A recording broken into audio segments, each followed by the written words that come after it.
अल्हम्दुलिल्लाह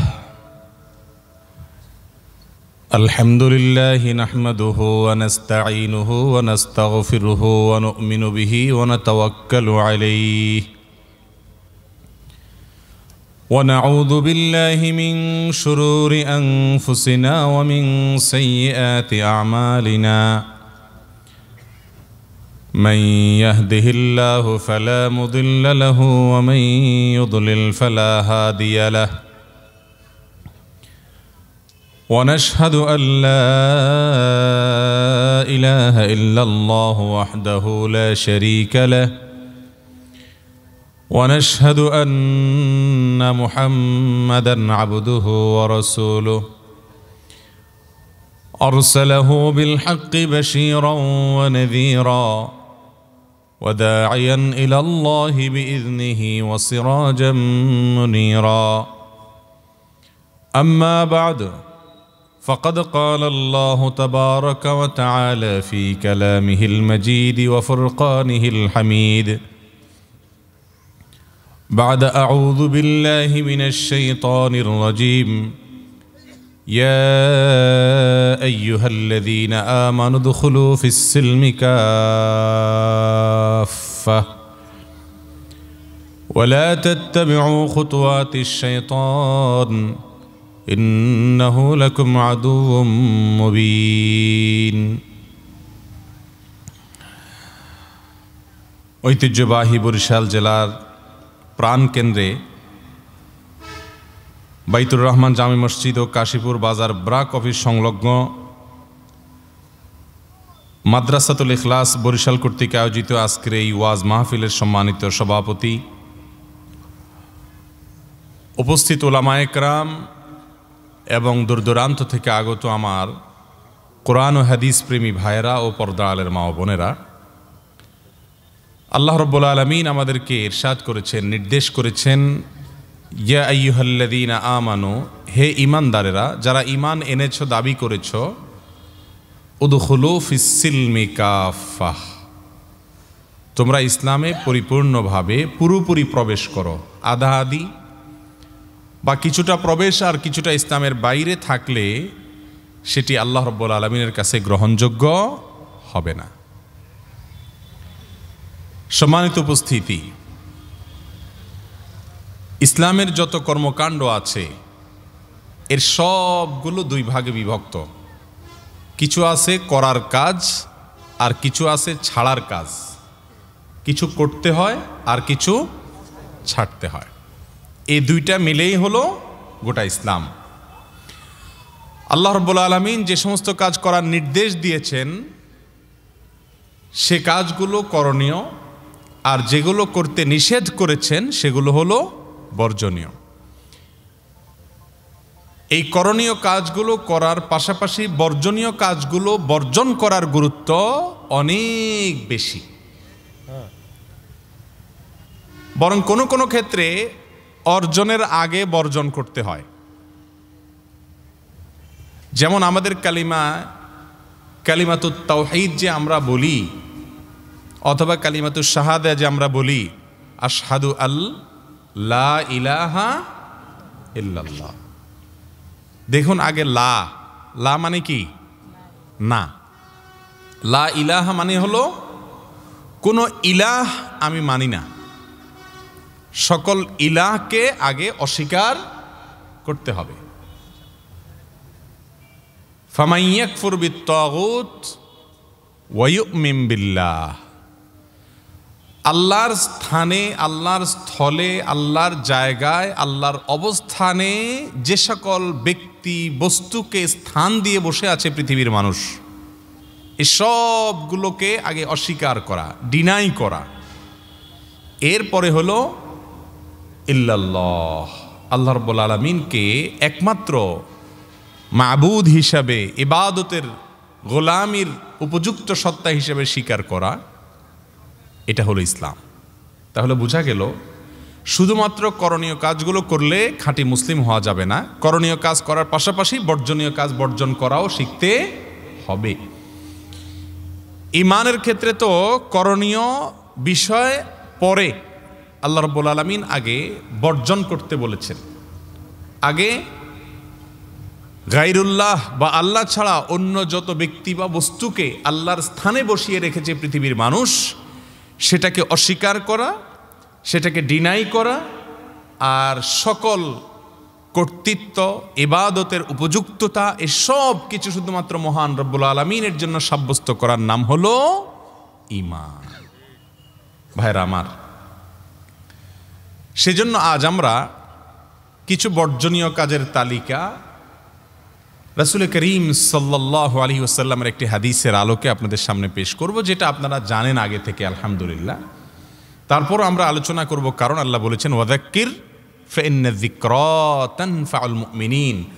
আল্লাহ বলেছেন মানুষকে স্মরণ করিয়ে দাও। জানা কথাটাও যদি আবারও বলা হয়, আবারও শোনা হয়, নতুন করে মানুষের ভিতরে চেতনা ফিরে আসে, নতুন করে মানুষ সেখান থেকে উপকৃত হয়, জীবনকে পরিবর্তন করতে পারে। এই জন্যই তো বারবার করে কোরআন এবং হাদিসের কথা বলা এবং শোনা।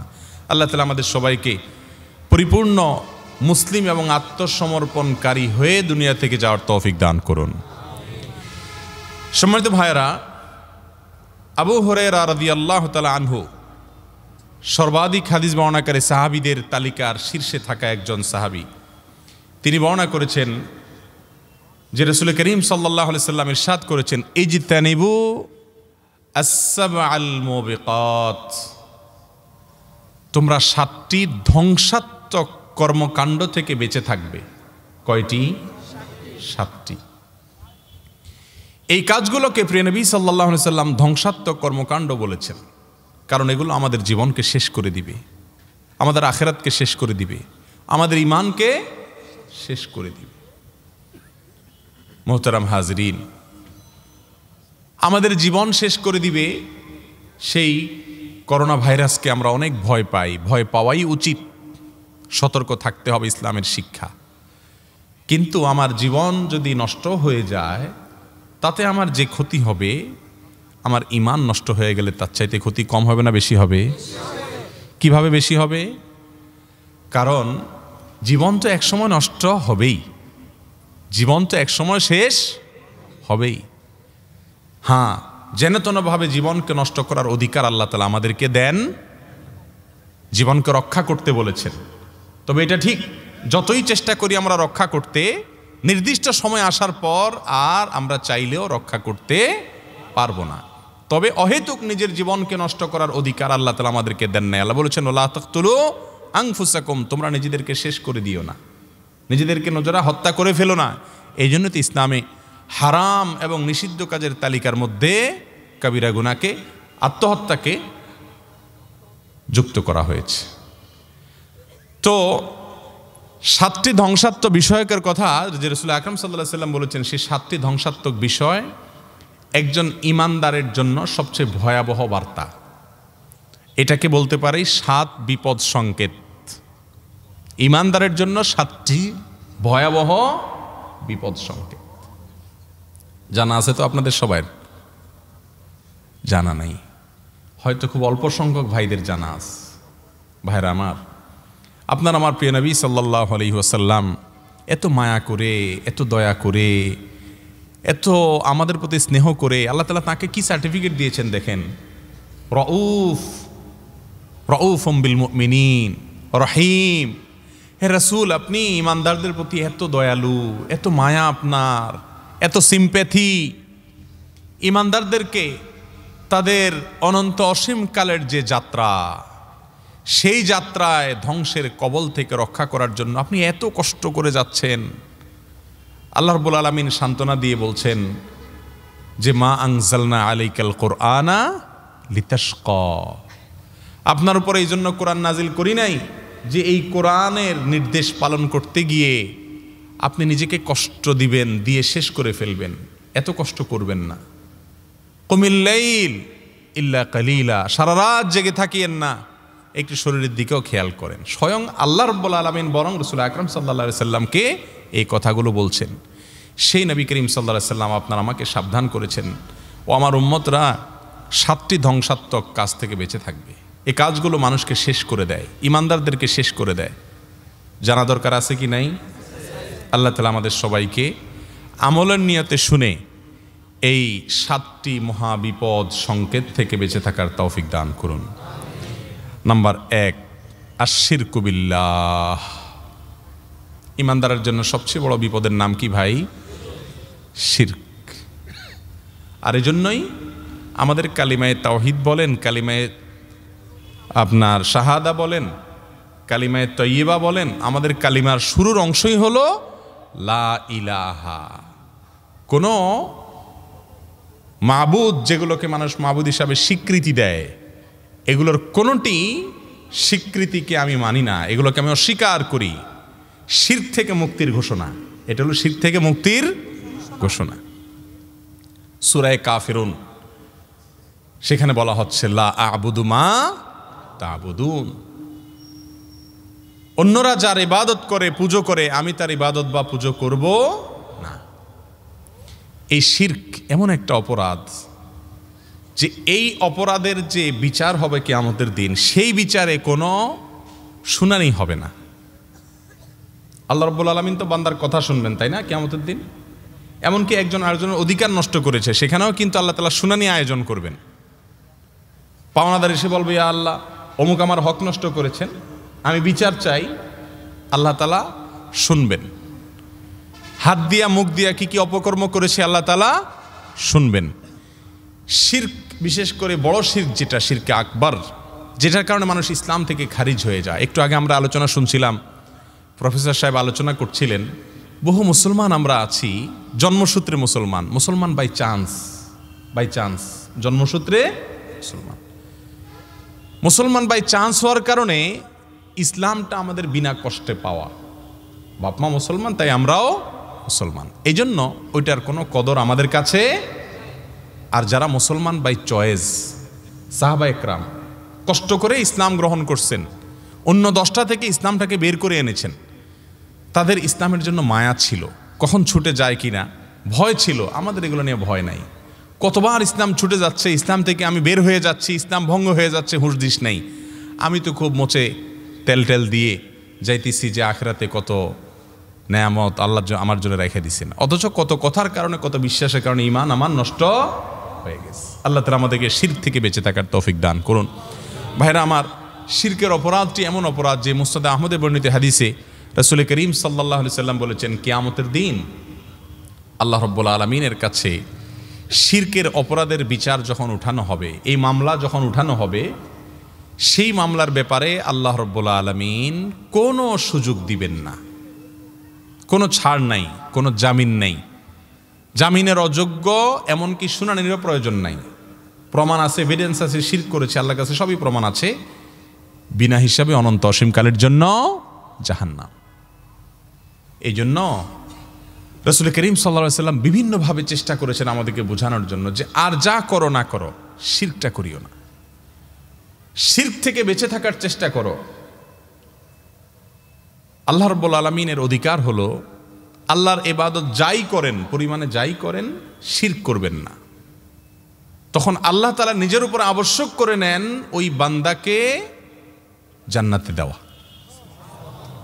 ভাইরা আমার, আজ আমাদের সমাজে আমরা নানাভাবে আল্লাহর জায়গায় অন্যদেরকে উপাস্য হিসাবে বসিয়েছি, নানাভাবে। যার কথা অন্ধের মতো মানতে হবে তিনি কে? আল্লাহ রাব্বুল আলামিন। এবং আল্লাহ রাব্বুল আলামিনের পক্ষ থেকে রেকমেন্ডেড হলেন তার রাসূল করিম সাল্লাল্লাহু আলাইহি সাল্লাম। এর বাইরে আমাদের কোনো উস্তাজ, আমাদের কোনো মুরব্বী, আমাদের কোনো শিক্ষক, তাদের যদি কোনো কথা আমি স্পষ্টভাবে দেখতে পাই যে আল্লাহ অথবা তার রাসূল সাল্লাল্লাহু আলাইহি সাল্লামের বিরুদ্ধে গেছে, তারপরেও যদি আমি ওইটাকে ধরে বসে থাকি, তাহলে আমি এই যে অ্যাবসুলেট আনুগত্য, যেটা অন্ধের মতো আনুগত্য, যেটা সারেন্ডার, যেটা এটা আল্লাহর জায়গায় ওই মুরব্বীর জন্য আমি নিবেদন করলাম। শিরক হলো কি হলো না? আল্লাহর জায়গাটা অন্য কাউকে দিয়ে দিলাম, পার্টনার বানাই ফেললাম না? কিন্তু আমরা অনেক সময় খেয়াল করি না। বিশেষ করে আমাদের সাবকন্টিনেন্টের মানুষ, আমাদের মধ্যে ভক্তির পরিমাণ একটু বেশি। ভক্তি যখন বেশি হয়ে যায়, বিবেক তখন বোতা হয়ে যায়। ভক্তির পরিমাণ যখন বেশি হয়ে যায়, বিবেক তখন আর কাজ করে না। এই জন্য ভাইরা আমার, আল্লাহর জায়গায় অন্য কাউকে স্থান দেয়া যাবে না। শিরকের কথা বললে আমাদের মুসলমান ভাইদের মাথায় একটা জিনিস শুধু চলে আসে, সেটা কি?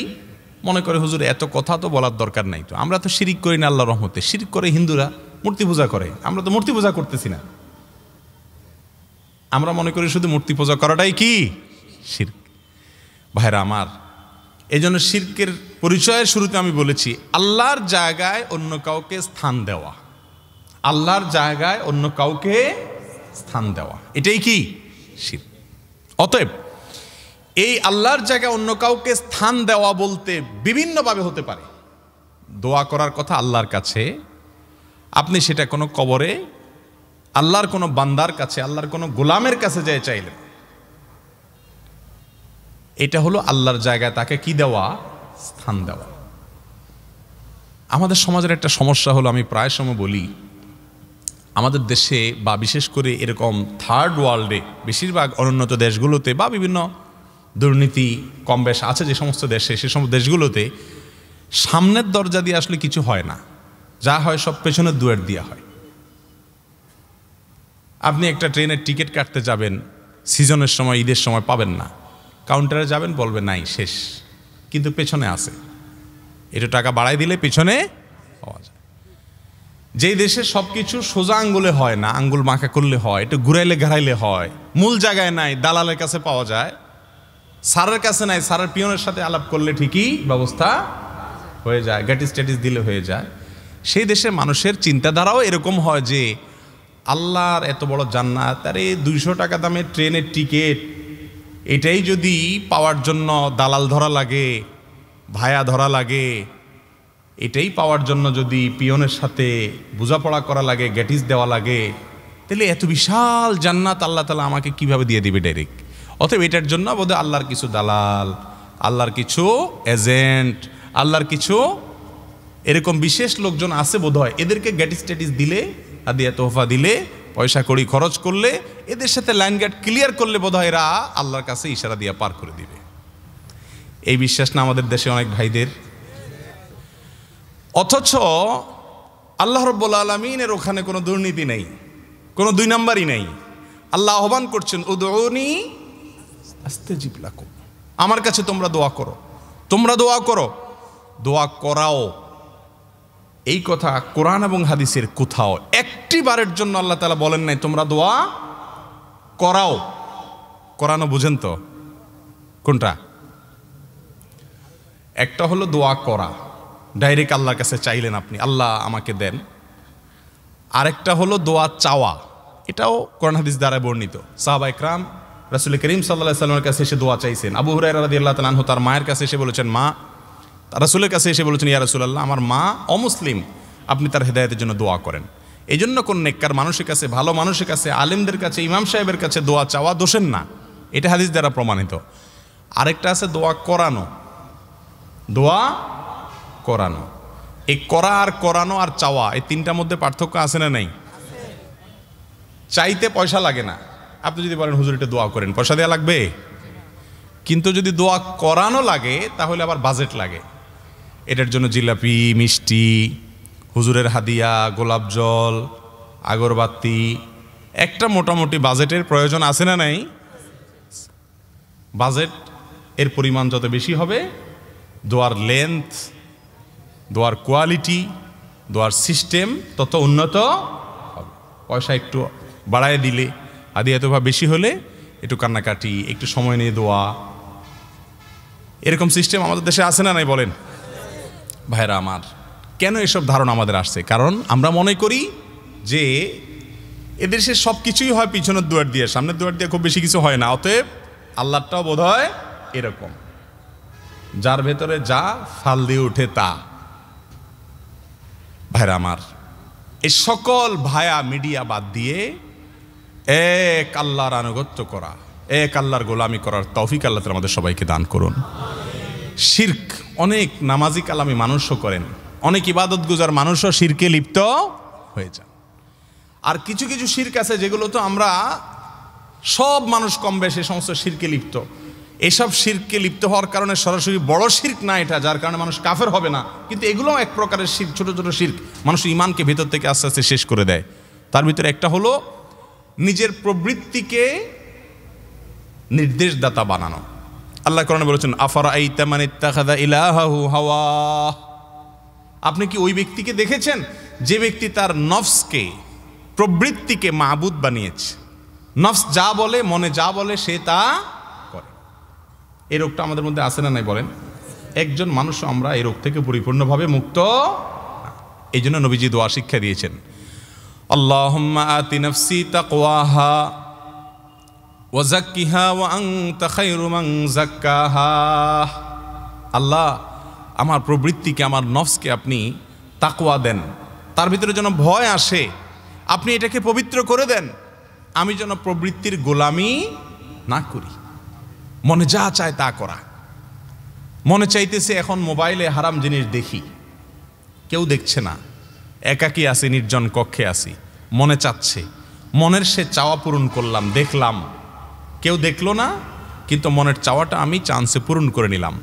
তাহলে আমার কথা ছিল আল্লাহর নির্দেশ মানা, আল্লাহর নির্দেশ না মেনে আমি নফসের নির্দেশ মানলাম, তাহলে নফসকে আমি আল্লাহর জায়গায় স্থান দিলাম কি দিলাম না? অনেক মানুষ আছে নিজের স্ত্রীকে আল্লাহর জায়গায় বসায়, স্ত্রী যা বলছে তা, নিজের দলকে আল্লাহর জায়গায় বসায়, দল যা বলছে তা, আল্লাহর নির্দেশে বাইরে গেলেও ওইটাকেই প্রাধান্য দেওয়া। এভাবে বিভিন্ন বস্তুকে আল্লাহর জায়গায় বসায়া আমরা শিরকে লিপ্ত হচ্ছি। আল্লাহ তাআলা আমাদের সবাইকে শিরক থেকে বেঁচে থাকার তৌফিক দান করুন। তাহলে 7টি ধ্বংসাত্মক বিষয়ের মধ্যে 1 নম্বর হলো আল্লাহর সঙ্গে কি করা ভাই? শিরক করা। ইন্নাল্লাহা লা ইয়াগফিরু আন ইউশরাকা বিহি, আল্লাহর সঙ্গে শিরক করা হলে আল্লাহ সেটা মাফ করবেন না। ওয়া ইয়াগফিরু মা দুনা যালিকা লিমান ইয়াশা, শিরকের চাইতে ছোট যেগুলো, পরের যেগুলো, সেগুলো আল্লাহ যাকে ইচ্ছা তাকে চাইলে মাফ করবেন, যাকে ইচ্ছা তাইলে তাকে শাস্তি দিবেন। আল্লাহ তাআলা তার রাসূলকে বলতেছেন, ওয়ালাকাদ উহিয়া ইলাইকা ওয়া ইলাল লাযিনা মিন ক্বাবলিক, হে রাসূল, আপনি এবং আপনার পূর্বের সমস্ত নবী রাসূলদের জন্য একটি কমন অর্ডার জারি করা হয়েছে। কমন অর্ডার, এক এক নবীর শরীয়তে এক একটা হালাল, এক একটা হারাম, কিন্তু এই অর্ডারটা সকল নবীর শরীয়তে কমনভাবে জারি করা হয়েছে, নির্দেশ দেওয়া হয়েছে। কি?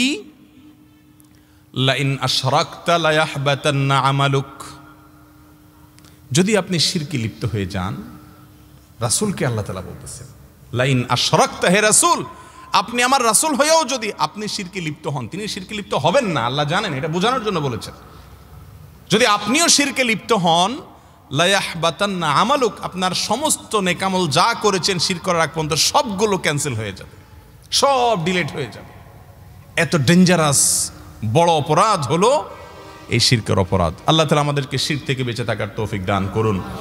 ইবাদত শুধুমাত্র আল্লাহর করব, আনুগত্য, একচ্ছত্র আনুগত্য যেটা, সেটা অন্ধের মতো আনুগত্য যেটা, সেটা একমাত্র কার করব? আল্লাহর করব। আর দোয়া, প্রার্থনা, চাওয়া এসব কার কাছে চাইব? আল্লাহর কোনো ওলি, আল্লাহর কোনো বুজুর্গ, আল্লাহর কোনো নেককার বান্দা যদি দুনিয়া থেকে চলে যান, অথবা সামনে উপস্থিত না থাকেন, অদৃশ্যভাবে কোনো আল্লাহর প্রিয় মানুষও আমাদের সাহায্য করতে, কারোর পার করার ক্ষমতা আছে? কারোর কোনো ক্ষমতা নেই। সকল ক্ষমতার মালিক কে? অতএব আল্লাহর নেককার বান্দাদের কারামত সত্য। আল্লাহর নেককার বান্দাদের কারামত কি? কারামাতুল আউলিয়া এ হাক্কুন। আল্লাহর প্রিয় বান্দাদের, আল্লাহর অলিদের, বুজুর্গদের, যারা হারাম থেকে বেঁচে থাকে, হালালের পথে চলে, সুন্নাত মোতাবেক চলে, রাসূলের পদ্ধতিতে চলে, বেদাত করে না, শিরক করে না, এরা হলেন আল্লাহর অলি। এই আল্লাহর ওলিদের মাধ্যমে আল্লাহ তাআলা অলৌকিক কিছু ঘটিয়ে দিতে পারেন, এটি সত্য, আহলে সুন্নাত জামাতের আকীদা। এই জন্য কোনো আল্লাহর ওলি তার মাধ্যমে এমন কিছু ঘটে গেল যেটা আসলে হওয়ার কথা না, অস্বাভাবিক, অলৌকিক, এটা হতে পারে, কিন্তু এটা ঘটানোর ক্ষেত্রে আল্লাহর ওই ওলি বা ওই বুজুর্গের কোনো হাত বা ক্ষমতা, এটা স্বয়ং আল্লাহ রাব্বুল আলামিন চাইলে তার ইজ্জত বাড়ানোর জন্য, তাকে মর্যাদা দেওয়ার জন্য তার মাধ্যমে এটা ঘটিয়ে দেন। তিনি নিজেও জানেন না যে এটা ঘটবে। ইউনূস আলাইহিস সালামের ঘটনা দেখেন, আল্লাহ কোরআনে উল্লেখ করেছেন। তিনি বলেছেন যে তোমরা আমার কথা মানো নাই, এত সময়ের পরে আল্লাহর আযাব আসবে। আগে থেকে আল্লাহ তাকে বলেন না, আল্লাহর আযাব তো অবশ্যই আসবে অবাধ্যদের প্রতি, কিন্তু আল্লাহর সাথে বোঝাপড়া করা ছাড়া, আল্লাহর অনুমতি ছাড়া নিজে থেকে বলে দিচ্ছেন, হ্যাঁ দেখবা তোমরা অলৌকিক কিছু ঘটবে। আল্লাহ তাআলা জিনিসটা কি ভালোভাবে নিয়েছিলেন? কেন? এর উত্তর হলো যে অলৌকিক সমস্ত ক্ষমতা একমাত্র একচ্ছত্রভাবে কার নিয়ন্ত্রণে? আল্লাহ রাব্বুল আলামিনের নিয়ন্ত্রণ। এজন্য কোনো আল্লাহর নেককার বান্দাকে আশ্রয়ের জন্য তার কাছে চাওয়া এটা জায়েজ নাই।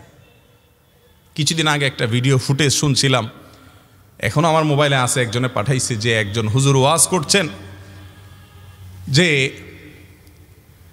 জাপান থেকে একটা জাহাজ নিয়ে বাংলাদেশে আসছেন কেউ, সে জাহাজ ডুবে যাচ্ছে।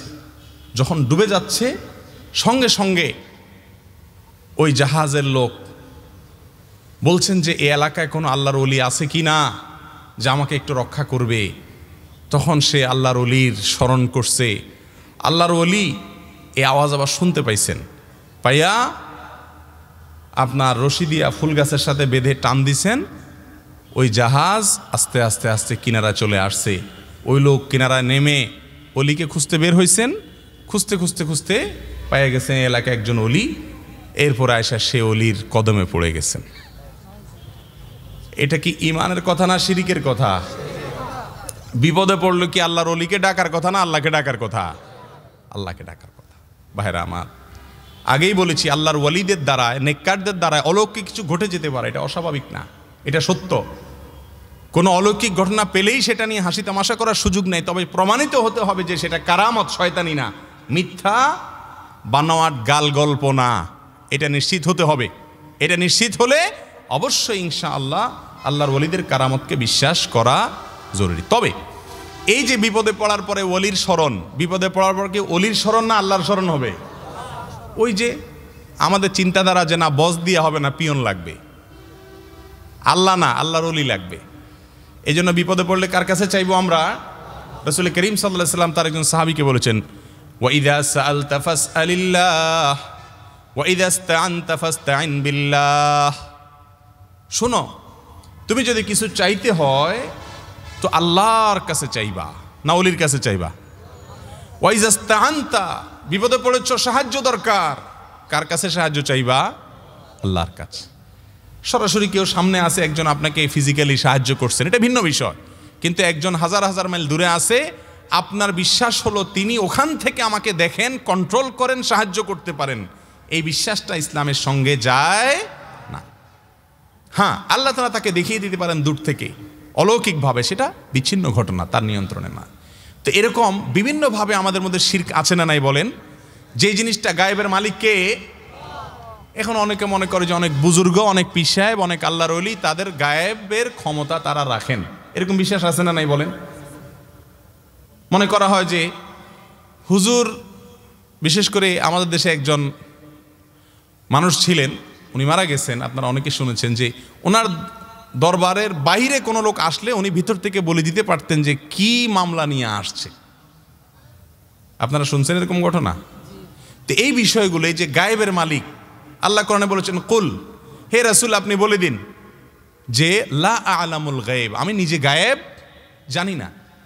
কিন্তু আমাদের এই সমস্ত ভাইরা মনে করেন যে অমুকে গায়েব জানেন, তিনি সব দেখতে পারেন, বুঝতে পারেন, শুনতে পারেন। এই যে অতিভক্তি, এটা চোরের লক্ষণ। অতিভক্তিটা কিসের লক্ষণ? আরে ভাই, আল্লাহর নেককার বান্দাদের কাছে যাবেন, আল্লাহর ওলিদের কাছে যাবেন সোহবত নেয়ার জন্য, সান্নিধ্য নেয়ার জন্য। আল্লাহ বলেছেন, ইয়া আইয়ুহাল্লাযীনা আমানুত্তাকুল্লাহ ওয়া কুনু মাআস সাদিকিন, ভালো মানুষদের সাথে থাকবেন ভালো হওয়ার জন্য। এখন শর্টকাট ওয়ে খোঁজেন যে ওনাদের গেটিস পেটিস দিবেন আর আপনাকে পার করে দিবে আল্লাহর কাছে। পার করার কোনো ক্ষমতা আছে কারোর? ভাইরা আমার, কত মানুষকে এরকম মিথ্যা ওয়াদা করতেছে যে কিয়ামতের ময়দানে পার করে দিবে, ঘর বাড়ির সব বিক্রি করে ওই বুজুর্গের হাতে দিয়ে আসতেছে যে উনি আল্লাহর কাছে কি করে দিবে? পার করে দিবে। অথচ যারা হক এবং সত্যপন্থী তারা বলেন যে না, কিয়ামতের দিন পার করার ক্ষমতা কারোর হাতে। স্বয়ং মুসা আলাইহিস সালাম যেখানে বলবেন ইয়া নাফসি ইয়া নাফসি, অন্য নবীরা ইয়া নাফসি ইয়া নাফসি বলবে, সেখানে বাংলাদেশের কোনো মানুষ, কোনো আল্লাহর ওলি বা কোনো নেককার আমাদেরকে আখিরাতে পার করার ক্ষমতা রাখেন। আমরা তাদের কাছে যাব, কোরআন হাদিস অনুযায়ী তারা আমাদেরকে শিখান, ওলামারা আমাদেরকে যেন পথ নির্দেশ করেন।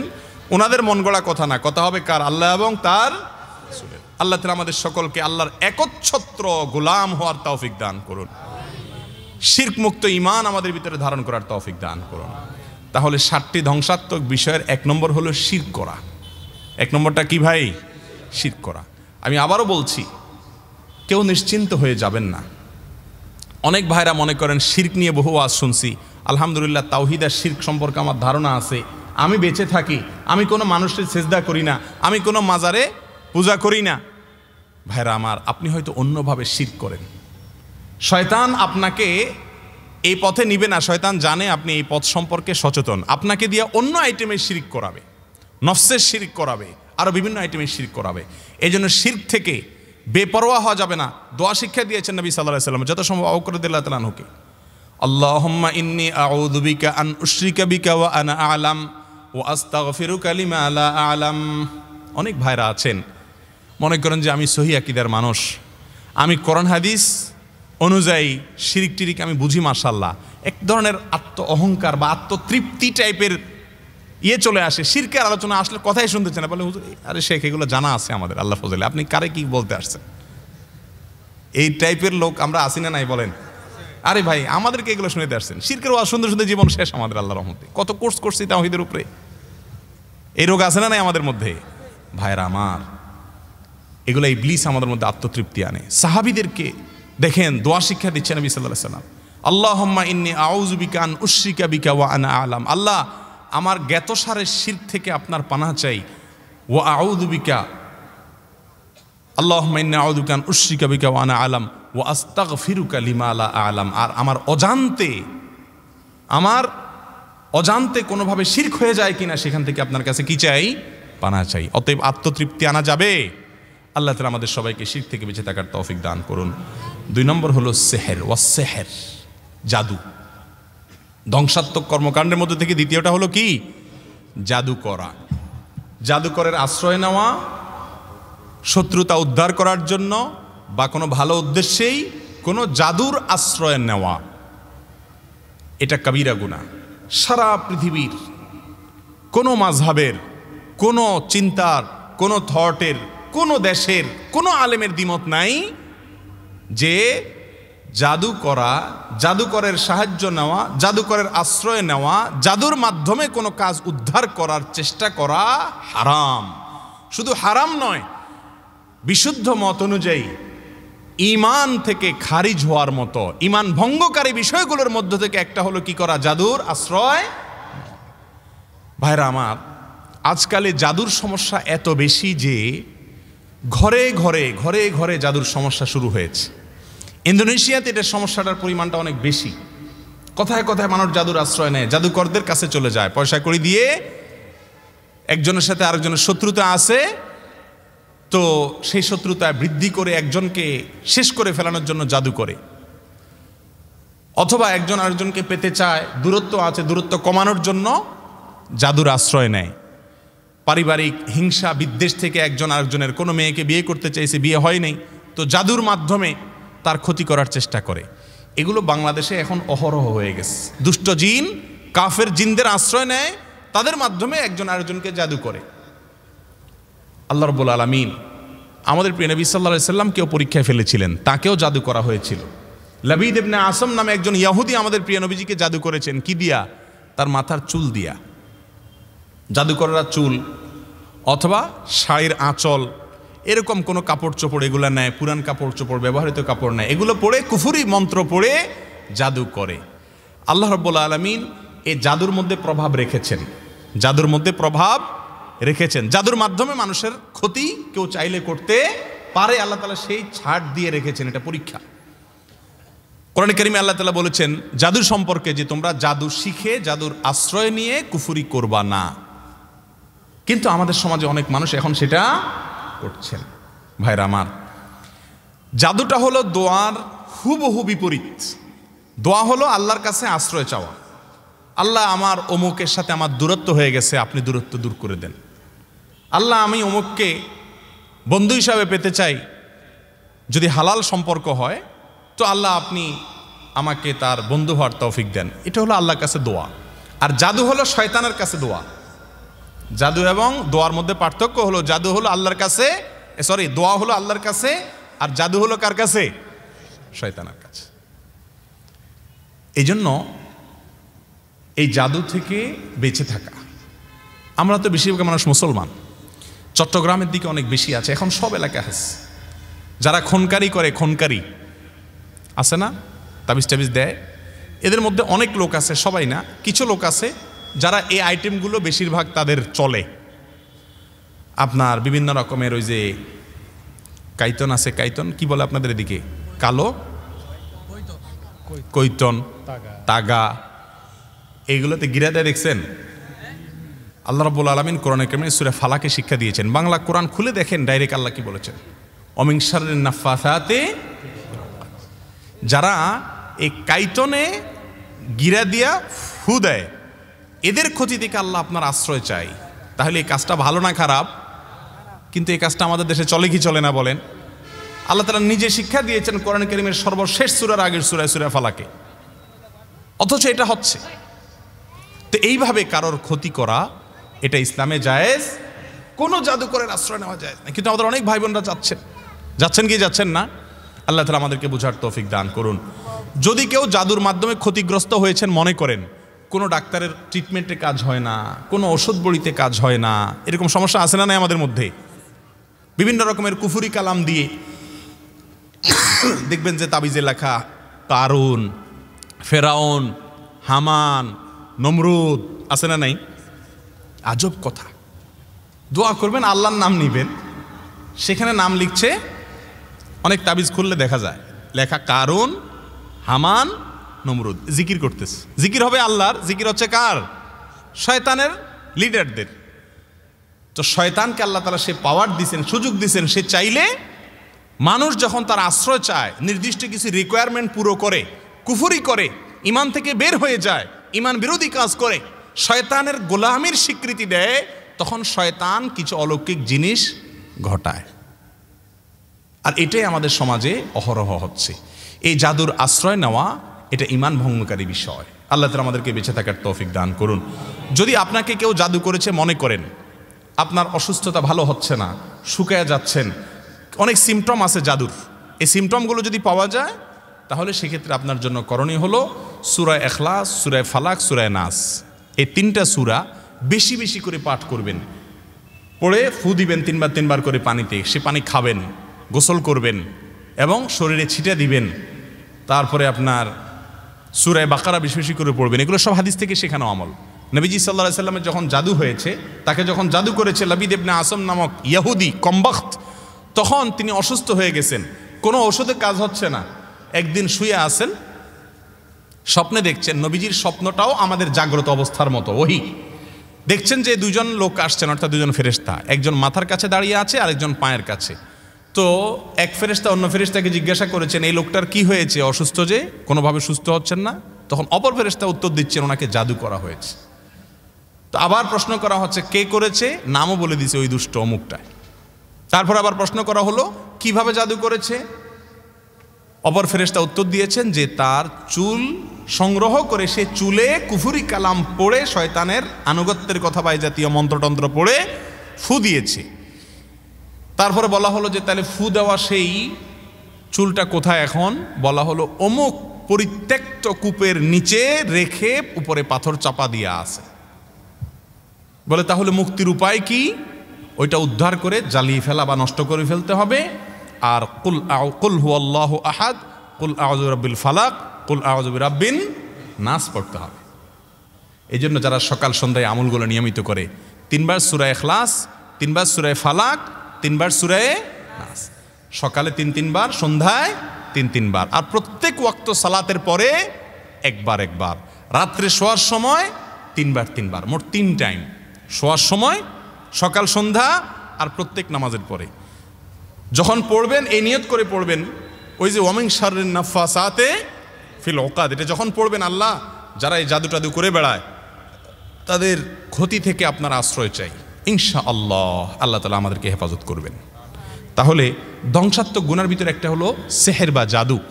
জাদু বলতে আবার আজকাল আমাদের দেশে ওই যে হাতের ভেলকি, যেটাকে ম্যাজিক বলে, ম্যাজিক, এটাকে আমরা অনেক সময় কি বলি, জাদু বলি। এটা সেই জাদু না, কিন্তু আবার ওইটা ম্যাজিক, হাতের চালাকি আছে না, 1 পয়সা 2টা হয়ে যায়, আরো কি কি আছে না, হ্যাঁ কি, ও কি কবুতর হয়ে যায়, এরকম উল্টাপাল্টা অনেক ম্যাজিক টাইপের জিনিস দেখানো হয় না, ম্যাগাজিন অনুষ্ঠানগুলোতে দেখানো হয়। তো এগুলো হলো হাতের ভেলকি, চালাকি, আসলে বাস্তবে কিছু না, এটা হলো চালাকি। মগের তলায় কথার কথা পয়সা আরেকটা রাখা আছে, তো মগ চাপা দিছে, উঠে ফেলছে, দুইটা হয়ে গেছে, আসলে ওখানে একটা আঠা ছিল, কোনোভাবে ওইটা সরাইছে, কোন একটা কৌশল আছে। তো এটা সেই জাদু না, এটা সেই জাদু না। কোরআন হাদিসে যে জাদুকে হারাম করা হয়েছে এটা হলো মন্ত্র পড়ে ক্ষতি করা, ওইটার বাস্তবতা আছে। এই ম্যাজিকের যে জাদু বা ম্যাজিশিয়ানের যে হাতের ভেলকি এবং চালাকি, এটা মূলত আপনার নিজে থেকে একটা আরেকটা হয়ে গেছে বা কিছু ঘটছে এমন না, এটা হলো শুধুমাত্র চোখে ধুলি দেওয়া, তাদের সাথে চালাকি করা। এটা হারাম হবে না। এই ম্যাজিশিয়ানের যে ম্যাজিক দেখানো, এটা চালাকি করা, এটা মজা করা, এটা হারাম হবে না, কারণ এখানে কাউকে সে অর্থে প্রতারণা করা হয় না, এবং যাদের সামনে দেখানো হয় তারা সবাই জানে যে এটার একটা গোমর আছে, শুধু চালাকিটা জানে না মানুষ। অতএব এটা সে অর্থে হারাম হবে না ইনশাআল্লাহ। তাহলে ভাই, ধ্বংসাত্মক কাজের মধ্যে দ্বিতীয়টা হলো জাদু। আপনাদের অনেককে দেখবেন যে এখন এক সময় গ্রামে ছিল, এখন গ্রাম নাই, শহরেও আছে, যে কথার কথা আপনার ছেলে বিয়ে করাইছে, এগুলো এখন ঘরে ঘরে হয়ে গেছে। ছেলে শুধু বউটার কথা শুনে, বউ যদি ডানে যায় তো ডানে যায়, বামে বললে বামে যায়, বউর কথার বাইরে আর কোথাও সে যেতে চায় না। তো এবার মা চলে যায় কোনো খনকারের কাছে, যায় বলে, হুজুর বা খনকার সাহেব, এটা তাবিজ দেন। এই তাবিজটা কিসের তাবিজ বলে? একটা তো আপোষের, এটা কি? এটা হলো ছাড়ানো, বিচ্ছেদ। সেহেরের মূল কাজই হলো বিচ্ছেদ, মূল কাজই হলো কি? বিচ্ছেদ। কোরআন কারীমে আল্লাহ তাআলা সেই বিবরণী দিয়েছেন, বিশেষ করে স্বামী স্ত্রীর মধ্যে বিচ্ছেদ। তো দেখা যায় যে জাদুর পরে আসলেই বিচ্ছেদ হয়ে যায়, অহরহ ঘটনা আছে। আবার অনেক সময় দেখা যায় যে বিচ্ছেদ না, প্রণয়, এই প্রণয়ের জন্য, আপোষের জন্য এরকম বিভিন্ন তাবিজের আশ্রয় নেওয়া হয়। কোনো তাবিজ কবজ দিয়ে কোনো মানুষের মধ্যে আপোষ করানো, কোনো মানুষের মধ্যে বিচ্ছেদ করানো ইসলামের শিক্ষা না, এগুলা শয়তানের শিক্ষা। কিন্তু আমাদের সমাজে আছে না নাই? এগুলো বেশিরভাগই, এগুলোর পেছনে জাদুর ভূমিকা থাকে। আল্লাহ রাব্বুল আলামিন আমাদেরকে বেঁচে থাকার তৌফিক দান করুন। তাহলে এই হারাম কাজটাও তলে তলে আমাদের ভেতরে কম বেশ আছে না নাই? এটাও ধ্বংসাত্মক, নবীজির ভাষায় মোবেক, মোহলেক, ধ্বংসাত্মক, আমাদের আখিরাতকে শেষ করে দিবে, একদম মেসাকার হয়ে যাবে, সমস্ত আমল সব বরবাদ হয়ে যাবে, কোনো কাজে আসবে না। নাম্বার 3, ওয়াকাতলুন নাফসিল্লাতী হারামাল্লাহু ইল্লা বিল হক। যে মানুষ হত্যা করতে আল্লাহ নিষেধ করেছেন, অন্যায়ভাবে কোনো মানুষ হত্যা করা, অন্যায়ভাবে কোনো মানুষ হত্যা করা। এই ওয়াজ শোনার পরে আপনারা বলবেন যে এটা আমাদেরকে বলার দরকার নেই। আলহামদুলিল্লাহ, আমরা বেশিরভাগ মানুষ খুনি না। খুনি হওয়া এটা অনেক ডেঞ্জারাস ব্যাপার স্যাপার। আমরা খারাপ হইতে পারি, চুরিদারি করি, মিথ্যা কথা বলি, দুর্নীতি করি, টিন চুরি গম চুরি করি, হ্যাঁ, চিটারি বাটপারি করি, প্রতারণা করি, গালিগালাজ করি, গীবত শাকায়েত করি, তলে তলে সিনেমা দেখি, মোবাইলে হারাম জিনিস দেখি, ইউটিউবে হারাম জিনিস দেখি, তাই বলে মানুষ খুন করি না। ওরে বাবা, এত বড় কলিজা আমাদের নাই। ভাইরা আমার, কিছু কিছু মানুষ খুন আছে যেগুলো আমরা সবাই করি বা অনেকেই করি। অনেক আমি উদাহরণ দিতে পারি, শুধু একটা দেই। বিবাহিতরা সন্তান গর্ভে আসার পর অসতর্কতাবশত গর্ভে সন্তান এসে গেছে, ভ্রূণ নষ্ট করার প্রবণতা আমাদের দেশে আছে না নেই? মেডিসিন দিয়ে যে কোনোভাবে গর্ভপাত করা। প্রাণ যদি সঞ্চারিত হয়ে যায় গর্ভস্থ সন্তানের মধ্যে, প্রাণ এসে যায়, তাহলে সে প্রাণী, সে মানুষ। তখন কোনো মেডিসিন দিয়ে ওই প্রাণকে নষ্ট করা, মাতৃগর্ভের সন্তানকে শেষ করা, এটা মানুষ হত্যা। এটা কি মানুষ হত্যা? এটাকে কি সাধারণ মানুষ আমরা মানুষ হত্যা মনে করি? রাস্তায় একজন মানুষকে খুন করে আসলে আমরা মনে করি ওরে আল্লাহ কত খারাপ মানুষ। কিন্তু মেডিসিন দিয়ে মাতৃগর্ভের সন্তান নষ্ট করা হচ্ছে অহরহ, হাজার হাজার লক্ষ লক্ষ। সেই ব্যাপারে আমাদের কোনো অপরাধ বোধ নেই। আজ যারা আমাদেরকে মানবতার সবক দেয় সকাল বিকাল, আছে না একটা গ্রুপ মানবতাবাদী, সবক শিখে আমাদেরকে, মুসলমানদের মানবতার সবক শিখে। আরে বেটা, মানবতার সবক দুনিয়াতে আনছে আমাদের রাসূল সাল্লাল্লাহু আলাইহি ওয়াসাল্লাম। তোদের 14 গোষ্ঠী মানবতার নাম শোনার আগে থেকে মানবতার দীক্ষা দিয়ে গেছে আমাদেরকে। আমরা এখন কুলাঙ্গার হয়ে গেছি তাদের।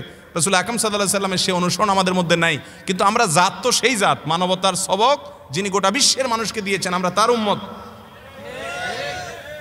ও মানবতার ধ্বজাধারীরা, মাতৃগর্ভে কোনো মানুষ, কোনো ভ্রূণের মধ্যে যখন শিশুর মধ্যে যখন প্রাণ সঞ্চারিত হয়ে যায়, তার ভিতরে যখন হার্টবিট এসে যায়, কোনো মেডিসিন দিয়ে সেটাকে নষ্ট করা, গর্ভপাত করা, হাসপাতালে নিয়ে ডিএনসিসি বা অন্যান্য যে সমস্ত প্রক্রিয়া আছে এগুলোর মাধ্যমে সেটা নষ্ট করা, এটা কি মানবতাবাদী মানুষের কাজ? অথচ এই কাজগুলোর সপক্ষে তথাকথিত মানবতাবাদীদেরকে দেখবেন অবস্থান নিতে, তারা এগুলোর বিরুদ্ধে বলে ইসলামই হলো সবচেয়ে বড় মানবতাবাদ, যে মাতৃগর্ভে থাকতে মানুষের প্রাণের মূল্য দেওয়ার কথা ইসলাম বলে। আপনি যদি জন্ম নিয়ন্ত্রণ করতে চান, বেশিরভাগ উলামা একরাম সারা বিশ্বে মত দিয়েছেন, যদি খাবার কি খাওয়াবেন এই চিন্তা থেকে আপনি জন্ম নিয়ন্ত্রণ না করে, কোনো অসুবিধা আছে, আপনার স্ত্রী এখন অসুস্থ, এমন কোনো জায়গায় আছেন এখন আরেকটা বাচ্চা হলে অসুবিধা হবে, বা একটা বাচ্চা আছে আরেকটা বাচ্চা হলে মায়ের দুধ পেতে কষ্ট হবে, মা লালন পালন করতে কষ্ট হবে, এখানে রাখার লোক নাই, এরকম কোনো যৌক্তিক কারণে আপনি সন্তান এখন নিচ্ছেন না, বিরতি দিচ্ছেন, যে কোনোভাবে বৈধ উপায়ে 1 বছর 2 বছর 5 বছর এমনকি 10 বছর আপনি বিরতি দিচ্ছেন, এরকম জন্ম নিয়ন্ত্রণ ইসলামে জায়েজ। স্থায়ীভাবে লাইগেশন সহ যে সমস্ত পদ্ধতি সেগুলো হারাম। আবার জন্ম নিয়ন্ত্রণ যদি আপনি করেন এ উদ্দেশ্যে যে কি খাওয়াবো, এখন বেতন কম, তাহলে সেটাও হারাম। এছাড়া জন্ম নিয়ন্ত্রণ আপনি করতে পারেন, জন্ম নিয়ন্ত্রণ করেন শর্ত অনুযায়ী, কিন্তু সন্তান যদি মাতৃগর্ভে চলে আসে আর সন্তানের মধ্যে যদি হার্টবিট চলে আসে, প্রাণ চলে আসে, তারপরে সেই সন্তান নষ্ট করা জায়েজ, এটা মানুষ হত্যার শামিল। আল্লাহ তাআলা আমাদেরকে বেঁচে থাকার তৌফিক দান করুন। আরও বহুভাবে আমরা মানুষ হত্যা করি, একটা শুধু বললাম, সময় নেই। তাহলে ধ্বংসাত্মক কর্মকাণ্ড সময়ের মধ্যে 3 নম্বর হলো মানুষ হত্যা করা। আল্লাহ তাআলা আমাদের সবাইকে হেফাজত থাকার তৌফিক দান করুন। কোনো অপরাধের কথা যখন শুনবেন, যদি দেখেন যে সে অপরাধ আপনার মধ্যে নাই, আত্মতৃপ্তি বা অহংকার না করে আল্লাহর কাছে শুকরিয়া আদায় করবেন। আলহামদুলিল্লাহ, আল্লাহ তুমি আমাকে বাঁচাইছো, আমি খুনি হই নাই, তবে আমার অজান্তে কতভাবে খুনের মতো অপরাধ হয়ে যাচ্ছে আমি জানি না, আল্লাহ তুমি আমাকে হেফাজত করো, আমরা পানা চাইব। নাম্বার 4, ওয়ার রিবা, সুদ। এই সুদ তো এখন আমাদের সমাজের রন্ধ্রে রন্ধ্রে, পরতে পরতে, খাঁজে ভাঁজে সব জায়গায় প্রবেশ করে গেছে, ঠিক না? ঠিক। সুদ ছাড়া কিছু নেই, গ্রামে গঞ্জে সব জায়গায় সুদ। মনে রাখবেন, যেই পাপ যত বেশি বিস্তৃত ওইটার ক্ষতি তত বেশি, কারণ পাপের মার্কেটিং অফিসার হলো শয়তান, ইবলিস। পাপ বা অপরাধকে মার্কেটিং করে পৃথিবী থেকে। যত পাপ অপরাধ আছে, গুনাহ, এই সকল গুনাহের মার্কেটিং ডিপার্টমেন্টের হেড কে? ইবলিস। তো যারা মার্কেটিং এর দায়িত্বে থাকে, কোনো কোম্পানির মার্কেটিং হেড হিসাবে আপনি চাকরি পাইলে, যেই পণ্যটার বেশি মার্কেটিং করলে কোম্পানির লাভ বেশি হবে আপনি সেটাই তো প্রচার করবেন, তাই না? সুদ সমাজে এত বেশি যেহেতু বিস্তৃত, বুঝতে হবে যে সুদ এটা হলো শয়তানের জন্য সবচাইতে লাভজনক ব্যবসা, আর আমাদের জন্য সবচাইতে ধ্বংসাত্মক বিষয়। সুদ আমাদের জন্য সবচাইতে কি বিষয় ভাই? ধ্বংসাত্মক বিষয়। এই জন্য আল্লাহ রাসূল সাল্লাল্লাহু আলাইহি সাল্লাম 7টি ধ্বংসাত্মক বিষয়ের ভিতরে সুদকে উল্লেখ করেছেন।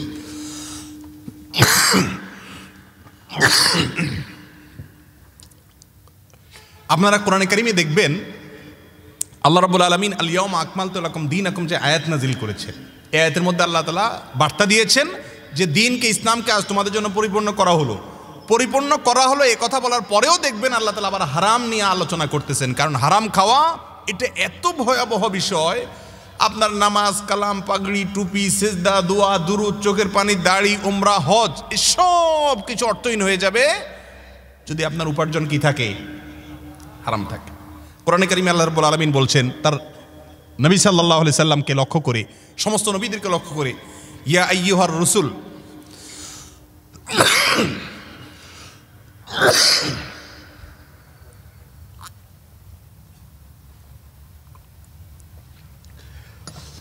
ইয়া আইয়ুহার রাসূল কুলু মিনাত তাইয়্যিবাত ওয়া আমালু সালিহা। হে রাসূলগণ, দেখেন আমাদেরকে না, আল্লাহ তাআলা বলছেন সমস্ত নবী রাসূলদেরকে, হে সকল নবী রাসূলগণ,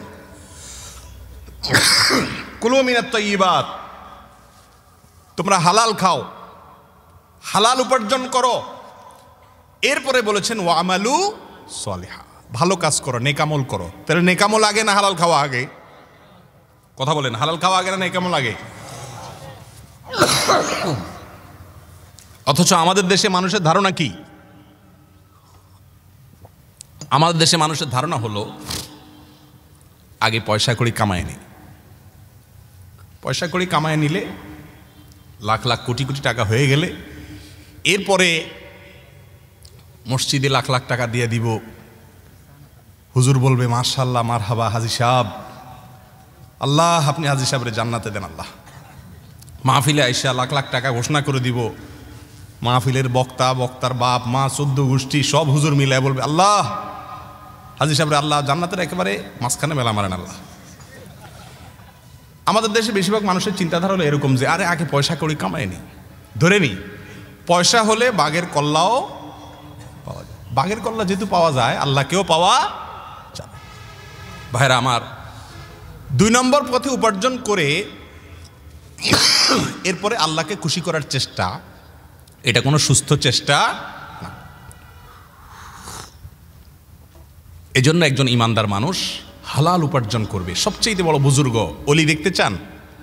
আমাদের দেশে দেখা যায় সারা জীবন আকাম কুকাম করে সরকারি বেসরকারি চাকরিতে ঘুষ, দুর্নীতি, হারাম, বাজবিচার নাই, সুদের কারবার করে এরপরে লাখ লাখ টাকা হওয়ার পরে লম্বা দাড়ি টাড়ি নিয়ে জুব্বা টুব্বা লাগায়া তুসবি তাহলিল নিয়া মসজিদের সামনের কাতারে বসে সভাপতি সেক্রেটারি হয়ে হাজী সাহেব গাজী সাহেব হয়ে সুবহানাল্লাহ আলহামদুলিল্লাহ মসজিদ থেকে ঠেলেও বাইর করা যায় না। মুয়াজ্জিন বলে চাচা বাড়ি যাবেন না, এটা দরজা আটকাইতাম, আমার টিউশনই আছে। তোমরা সব ধান্দা দুনিয়া দুনিয়া দুনিয়া, তোমরা মসজিদে চাকরি করো শুধু পয়সা, তোমাদের আর কত চাই? কয়টা টিউশনি করো হুজুর মানুষ, এত পয়সা দিয়ে কি করো? আল্লাহ বিল্লাহ করো, আল্লাহর ঘরে মানুষকে ইবাদত করতে দাও না। কি বুজুর্গ দেখছেন নি? আকাম কুকাম করে টাকা পয়সার পাহাড় বাড়ে। হাজী সাহেব এখন কি ধরছে? তসবিহ ধরছে। দুনিয়ার মানুষ আপনার ব্যাকগ্রাউন্ড জানে না।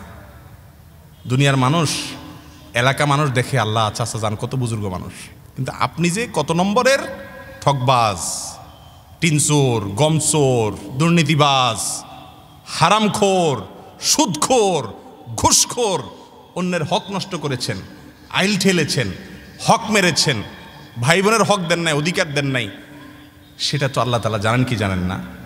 মানুষের চোখে ধুলি দেওয়া যায়, আল্লাহর চোখে ধুলি দেওয়া, আল্লাহর দৃষ্টিতে ধুলি দেওয়া যায় না। এই জন্য ভাইরা আমার, সুদের কারবার থেকে বেঁচে থাকার চেষ্টা করা। বিশেষ করে সুদ 2 ধরনের মানুষ বেশিরভাগ নেয়। উচ্চবিত্ত, তারা ব্যবসা বাণিজ্যের জন্য ব্যাংক থেকে মোটা দাগে সুদ নেয়, সুদি লোন নেয়। আর গরিব মানুষ গ্রামাঞ্চলে বিশেষ করে দেখা যায় যে সুদ নেয় ছোটোখাটো কোনো ব্যবসা বাণিজ্যের জন্য। আছে না না এগুলো আমাদের মধ্যে? এই সব ধরনের সুদ থেকে বেঁচে থাকতে হবে। আল্লাহ তাআলা কোরআনে কারীম কি বলেছেন দেখেন, আহাল্লাল্লাহুল বাইআ ওয়া হাররামার রিবা। আল্লাহ তাআলা বেচা কিনাকে, ব্যবসাকে হালাল করেছেন আর সুদকে হারাম করেছেন। শুধু তাই না, আল্লাহ বলেছেন যারা সুদ থেকে এখনো ফিরে আসছো না, ফাআযানু বিহারবিন মিনাল্লাহি, আল্লাহ এবং তার রাসূলের বিরুদ্ধে যুদ্ধের জন্য প্রস্তুতি নাও। আচ্ছা আপনি বলেন, কত হারাম কাজের কথা আল্লাহ কোরআনে বলেছেন, কত হারাম, জেনা, ব্যভিচার, মা বাবার অবাধ্যতা, কত হারামের বিবরণ আল্লাহ কোরআনে দিয়েছেন। একটা হারামের পরে এরকম শক্ত কথা আল্লাহ বলেন নাই, আল্লাহর বিরুদ্ধে যুদ্ধ ঘোষণা। এই জন্য শয়তান দেখবেন যে সুদ ছাড়া কোথাও নয়, সব জায়গায় সুদকে এত সুন্দরভাবে বিস্তৃত করে দিয়েছে শয়তান যে সুদ থেকে বাঁচার কোনো উপায় নাই। কেন? কারণ শয়তানের মার্কেটিংয়ের সবচেয়ে লাভজনক আইটেম হলো কি? সুদ। আল্লাহ তাআলা আমাদেরকে বোঝার তৌফিক দান করুন। ভাইরা আমার, বাড়ি করবেন, দোকান করবেন, ব্যবসা করবেন, সুদের লোন নিচ্ছেন। বেঁচে থাকার জন্য খুব বেশি পয়সা কড়ির প্রয়োজন হয়, রাস্তায় ঘুরলে একটা মানুষের পেট চলে যায়। যাদের জন্য হারাম কাজ করছেন সেই পরিবার আপনার অপরাধের দায় কিয়ামতের দিন নিবে। আল্লাহ তাআলা আমাদেরকে হারাম থেকে বেঁচে থাকার তৌফিক দান করুন। এই যুগে নামাজি কালামি মানুষ পাওয়া যায়, সহি আকীদার মানুষও পাওয়া যায়, কিন্তু হারামকে না বলার মতো শক্ত ঈমানওয়ালা মানুষের সংখ্যা খুব কম। হুজুর, মুফতি সাহেব, বক্তা সাহেব, শেখ সাহেব, কত সাহেব আছে, হারাম এটাকে না করার মতো ইমানের শক্তি খুব কম সাহেবের মধ্যে আছে। আল্লাহ তাআলা আমাদেরকে সেরকম হিম্মত দান করুন। হারামকে না করবো তো ইনশাআল্লাহ, সন্দেহ হলেও ছুঁড়ে ফেলে দিব, ছুঁড়ে ঘৃণা পরে ছুঁড়ে ফেলে দিব, এটা আমার না, আমার দরকার নাই। আল্লাহ তাআলা আমাকে জান্নাতে দিবেন ইনশাআল্লাহ বিসমিল্লাহ। ভাইরা আমার, তাহলে ধ্বংসাত্মক 7টি বিষয়ের ভিতরে 4 নম্বর ধ্বংসাত্মক বিষয় হলো সুদ খাওয়া, আর 5 নম্বর হলো ইয়েতিমের মাল ভক্ষণ করা। ইয়েতিমের মাল ভক্ষণ করা। ইয়েতিম বলা হয় ওই শিশুকে যে শিশুর বাবা মারা গেছে, প্রাপ্তবয়স্ক হওয়া পর্যন্ত, বালেগ হওয়া পর্যন্ত তাকে কি বলা হয়? ইয়েতিম বলা হয়। ইয়েতিমের মাল খাওয়াকে আল্লাহ তাআলা কোরআনে কারিমে বলেছেন আগুন খাওয়া, জাহান্নামের আগুন খাওয়া। ইয়েতিমের মাল এটা আমরা বিভিন্নভাবে ভক্ষণ করি বা ভোগ করি। যেমন কথার কথা, ইয়েতিমের বিষয়টা এত বেশি সেন্সিটিভ যে আপনার আত্মীয় স্বজনের ভিতরে কোনো ইয়েতিম শিশু আছে, আপনি সেই ইয়েতিম শিশুর হক আদায় করছেন না, বরং তার হক তসরুফ হচ্ছে। আপনি জানেন আপনি ইয়েতিমের বাপ নাই, আপনি তার বাপের জায়গা অভিভাবকত্ব করে তার হককে উদ্ধার করার চেষ্টা করছেন না, তাহলে আপনিও এক ধরনের অপরাধে লিপ্ত। ইয়েতিমের বিষয়টা আল্লাহর কাছে এত সেন্সিটিভ। দেখেন নবী সাল্লাল্লাহু আলাইহি সাল্লাম বলেছেন, জান্নাতে আমার সাথে থাকতে চাও? আনা ওয়া কাফিলুল ইয়াতীমি কাহাতাইন, এই দুইটা আঙ্গুল যেরকম পাশাপাশি আছে, ইয়েতিমের যে দায়িত্ব নেয় ওই ব্যক্তি আর আমি, নবীজি বলছেন আমি এবং সেই ব্যক্তি জান্নাতে এরকম পাশাপাশি থাকবো। আমাদের দেশে আমলটা নাই এখন ভাই, ইয়েতিমের অভিভাবকত্ব নাই। আরব দেশগুলোতে যদি আপনি যান, মিডল ইস্টে, অবাক হয়ে যাবেন। ওরা শুধু দুইটা খাত খোঁজে, অ্যারাবিয়ানরা দানের জন্য দুইটা খাত খোঁজে। বাঙালিরা যে এখন বলে যে শেখ আমাদের দেশে গরিব দেশ, কিছু দান টান করো, ওরা দুইটা খাত বলে, চুজ করে। এক হলো ইয়েতিম, আরেকটা হলো সদকায়ে জারিয়া, স্থায়ী কাজ। এই জন্য দেখবেন মসজিদ, টিউবওয়েল, নলকূপ, অজুখানা, এরকম স্থায়ী কাজগুলো দেখবেন অ্যারাবিয়ান বিভিন্ন সংস্থাগুলো থেকে করা আছে। আর ইয়েতিমের অরফানেজের দায়িত্ব গ্রহণ, এটা তাদের মধ্যে আছে। আমাদের দেশে আমলটা যারা আলহামদুলিল্লাহ দান সদকা করেন, লক্ষ লক্ষ টাকা দান করেন, এরকম অনেক আল্লাহ তাআলার দানবীর বান্দা আছে, সব খাতে দান করে, কিন্তু এই গুরুত্বপূর্ণ, সবচেয়ে গুরুত্বপূর্ণ খাতটাতে দান করা হয় না, ইয়েতিমের দায়িত্ব পালন হয় না। ইয়েতিম মানে কি আমাদের দেশে? ইয়েতিম মানে হলো মাদ্রাসায় গরিব ভর্তি করায় দিব, লঙ্গরখানার ডাইল পানি খায় মানুষ হবে। তো এরকম কোনো ইয়েতিমের পয়সা দিয়ে দিলাম, এটা ইয়েতিমের দায়িত্ব গ্রহণ করা না। ইয়েতিমের দায়িত্ব গ্রহণ করার জন্য নবীজির ভাষাটা দেখেন, কাফেলুল ইয়েতিম। কাফেল মানে হলো তার দায়িত্ব নেওয়া, সন্তানের মতো স্থান দেওয়া তাকে। আমাদের দেশে এরকম কয়জনে করে বলেন? আপনারা দেখছেন কাউকে আজ পর্যন্ত যে অমুক মারা গেছেন, তার ছেলেটাকে নিজের সন্তানের মতো ফ্যামিলি মেম্বার হিসেবে যুক্ত করে তার পড়াশোনা, নিজের ছেলের জন্য যেই দামের জামা কিনে তার জন্য সেই দামের জামা কিনে, নিজের ছেলেটার কপালে চুমা খায় তার কপালেও চুমো খায়, নিজের ছেলেটার জন্য ভালো শিক্ষা প্রতিষ্ঠান খোঁজে তার জন্য খোঁজে। এই মাপে এতিমের দেখভাল করা মানুষ আপনারা খুব বেশি দেখছেন? আমি তো দেখিনি। কি করে জানেন? খুব বেশি ভালো হইলে বলে যে হুজুর একটা মাদ্রাসা এতিম ছাত্র দেন, আমি তার খরচ দেব। নিজের ছেলে খায় মুরগির রান, আর ওই ছেলে খায় জাকাতের ডাল। ঠিক না ঠিক? এটা এতিমের প্রতি সদ্ব্যবহার না। আমাদের দেশে অবশ্য করে অনেকে, এতিম ছেলে মেয়ে পাইলে, বিশেষ করে গরিব ফ্যামিলির কেউ যদি হয়, তো অনেকে নিয়ে আসে, নিজের ঘরে নিয়ে আসে। সেটা কেন আনে? আল্লাহকে খুশি করার জন্য না, ওইটা হলো নিজের ছেলে মেয়ে হয় না, দত্ত কানে আছে না নেই? কিরে ভাই মাইকালা শুধু শোষো করতেছে সারাক্ষণ, কই মাইকালা? এত শোষো করলে মাইক কেমনে চলবে? কথা তো আস্তে আস্তে বললেও শোষো করে তোমার মাইক, ঠিক করো ভাই। জি, এই যে ইয়েতিমের দায়িত্ব গ্রহণ করা আমাদের দেশে দেখবেন অনেকে করে, যার ছেলে মেয়ে হয় না সে খুঁজে খুঁজে খুঁজে খুঁজে খুঁজে, হয় বাপ মারা গেছে, নয় মা মারা গেছে, আর নয় দুজনই মারা গেছে, ওই বাচ্চা নিয়ে আসে। আছে না নাই? এই আনাটা কেন আনে? কথা বলেন।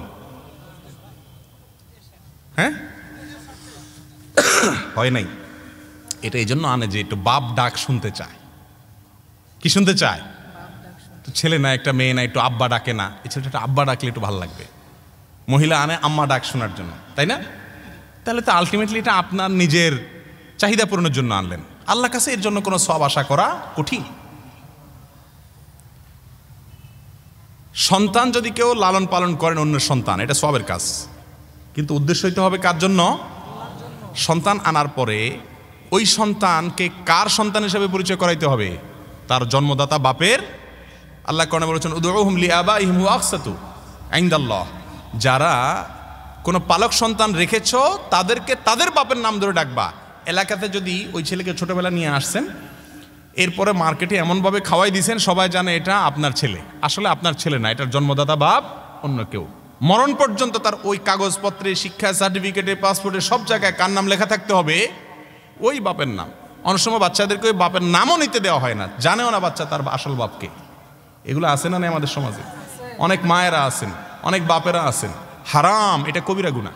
সওয়াব তো হবে না, উল্টা আরো গুনাহ হবে। লালন পালন যদি করতে চান শুধু আল্লাহর কাছ থেকে বিনিময় পাওয়ার আশা করবেন।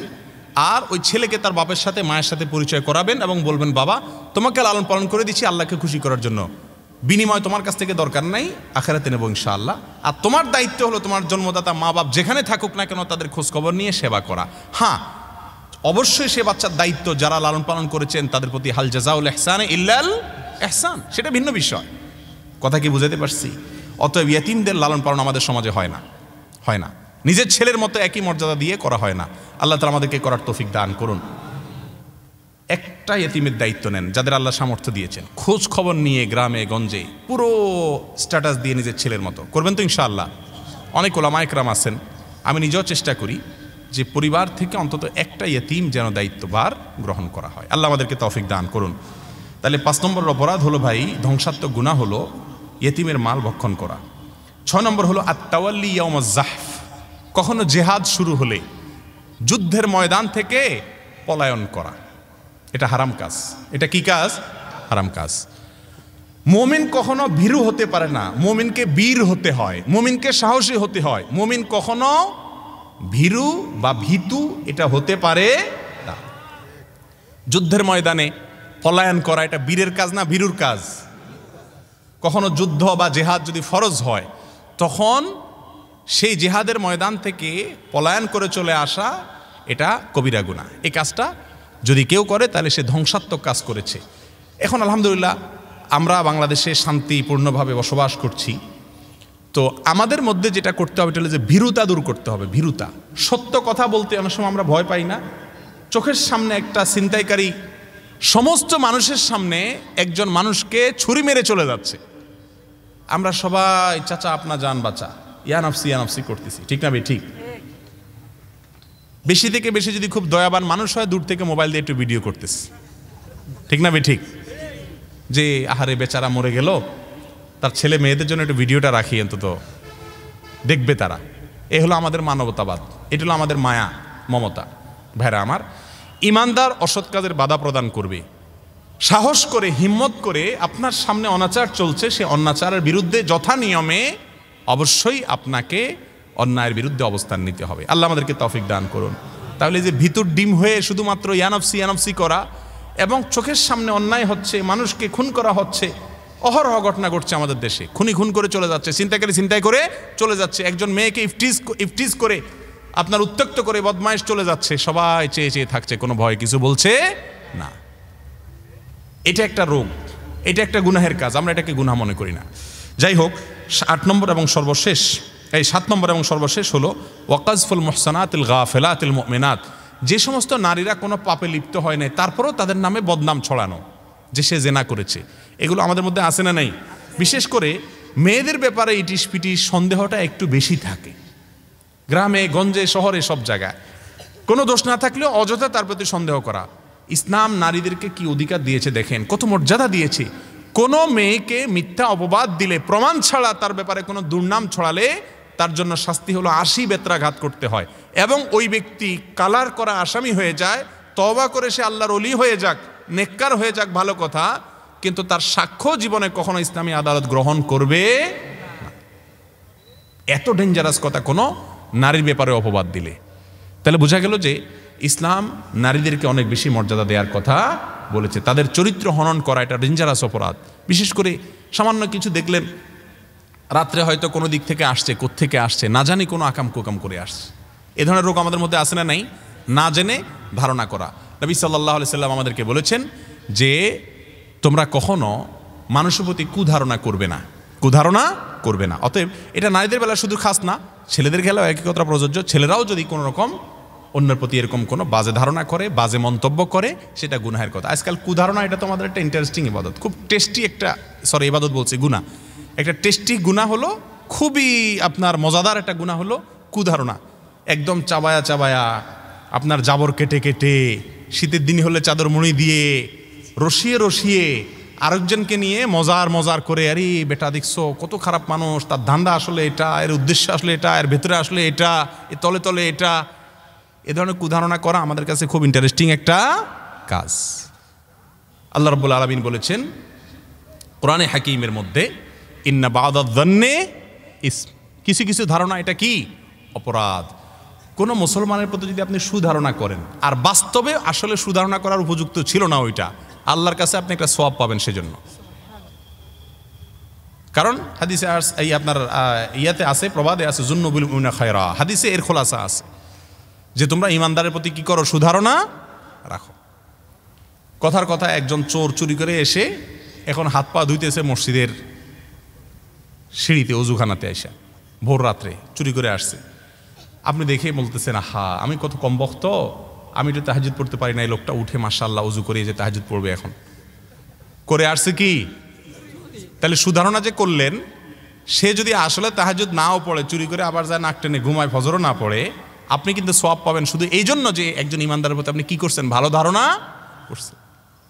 আর এর বিপরীতে একজন লোক তাহাজ্জুদ পড়তে উঠছে, হাত পা ধুইতেছে, আপনি বলতেছেন বেটা কোত্থেকে যে চুরি করে আসছে আল্লাহ জানে, তাহলে আপনার গুনাহ হবে কি হবে না? এটা আমাদের যারা নামাজ কালাম পড়ি, দিনদার, আমাদের মধ্যে রোগটা আছে, ফিস ফিস ফিস ফিস ফিস ফিস করা। চা দোকানে বসে বসে গ্রামে এলাকাতে কে কি করছে না করছে শুধু মানুষ পিছে লাগানো। আল্লাহ তাআলা আমাদের সবাইকে নিজেকে নিয়ে ভাবার তৌফিক দান করুন, অন্যদেরকে নিয়ে সুধারণা করার তৌফিক দান করুন। এই সবগুলা গুনাহ আমাদেরকে ধ্বংস করে দিবে। হাদা ওয়া সাল্লি ওয়া সাল্লিম আলা নবিয়িনা মুহাম্মদ ওয়া জাযাকুমুল্লাহু খায়রা ওয়া আখিরু দাওয়ানা আলহামদুলিল্লাহি রাব্বিল আলামিন। ভাই প্রশ্ন